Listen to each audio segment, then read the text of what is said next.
Hello again, fellow gamers, and welcome back to another video. Today, what I have for you all involves something that has been pondering in the minds of many for the last few years. That is, the next big Nintendo console. With the Switch turning 7 years old next year, it's not out of proportion to think that the next hardware is too far off. Over its history, Nintendo has always aimed to incorporate two themes within their hardwares, those being fun and innovation. They always tend to surprise us with new breakthrough technology, each bearing a unique gimmick. So in this video, I will be pitching and designing what the Switch's successor could look like by following up on Nintendo's previous trends. Anyway, without further ado, I hereby introduce the Nintendo Screenit. Like the Nintendo Switch, it is also a hybrid console, which is an element that most gamers appreciated. It is about the same size as the Nintendo Switch, but a little thinner, which also makes it lighter. The screen is larger than the OLEDs, and not to brag about sizes, also larger than the Steam Decks. The Screenit also introduces a new gimmick. That is the ability to add and remove screens, which I will emphasize more on in a bit. The base screen is actually a standard square. It has a built-in microphone and a camera on the front and back. The bottom portion houses a stylus, an audio jack, volume controls, a USB-C port, a game slot for both Screenit and Switch games, and the power button. Meanwhile, the top portion houses a few exhaust ports and a removable slot, which I will also address later. The small screens that come with the console function like Joy-Cons. They are vertically symmetrical and can be attached to the base console however the player likes. So the player has the ability to shift between different ratios, depending on the game that they are playing, going from a standard 4:3, 16:9, and even ultra-wide. The Joy-Cons that come with the console are a little simpler than those of the Switches, and would also have motion controls. Like the Switch, the console comes with a hand grip,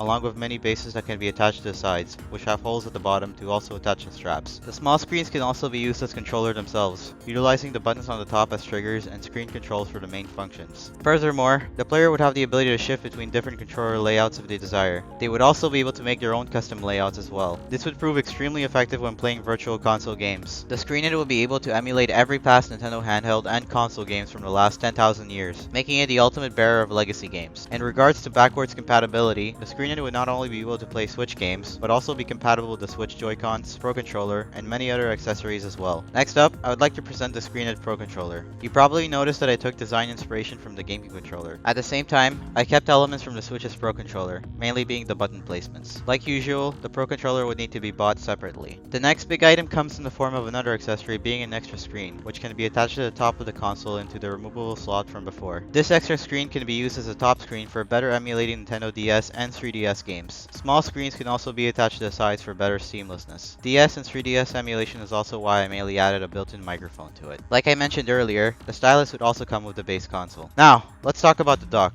I decided to make the Screenit's dock smaller than the Switch's, not only for the sake of a smoother design, but also to make it easier to carry. The dock would come with sliders which can be added and removed to better adjust the console, as well as make room for an extra screen. The back would come with an Ethernet port, so the player doesn't have to buy an extra LAN adapter. Now, let's go over some of the specs. Like I mentioned before, the overall console would be about the same size as a Nintendo Switch, but thinner and lighter at the same time. The display screen would be a little larger than the OLEDs, and run at 1080p while in handheld. While docked, the Screenit will be able to run games in 4K. While in handheld, FPS would clock at 60. In docked mode, it would go up to 120. The console would come with 64 gigs of internal storage, same as the OLED, and have a micro SD integration as well. Finally, battery life could go up to 10 hours depending on what game you're playing. Alright, let's talk about everyone's favorite topic, prices. Nintendo has always been renowned for holding cheaper prices than its competitors. Though I'd like to be generous, I also try to be realistic at the same time. The Screenit will be sold in two editions. The base set, which comes with just one pair of small screens, and the expanded set, which comes with two for ultra-wide gaming. Despite the power of this hardware, I decided to make the overall prices about the same as the Nintendo Switch. Next, let's talk about introductory titles. One of the games available at launch would be the next big 3D Mario game, Super Mario Time Jump. This new Mario game would feature a time travel gimmick, where Mario has to travel between the prehistoric and futuristic Mushroom Kingdom. At the same time, this is what the Screenit's game boxes would kind of look like. The cartridges in the meantime would also be about the same size as those of the Nintendo Switch. The Screenit would come with a free pack-in game called Screen Station,